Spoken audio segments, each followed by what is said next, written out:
Today's Daily Trucker Debrief takes us to Interstate 41 near Fond du Lac, Wisconsin, where a little rain was all it took to put a semi in the ditch. Watch as the camera truck passes another rig in the right lane. It's only moderately raining, but the pavement is slick. And that's when the truck rolls over what appears to be a rough patch of roadway and suddenly loses traction.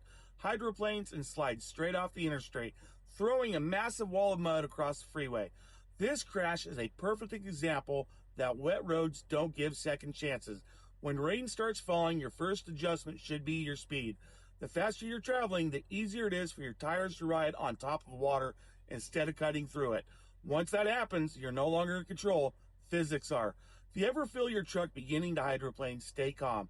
Ease off the throttle, keep your steering smooth, countersteer, and resist the urge to slam on the brakes or make sudden steering corrections.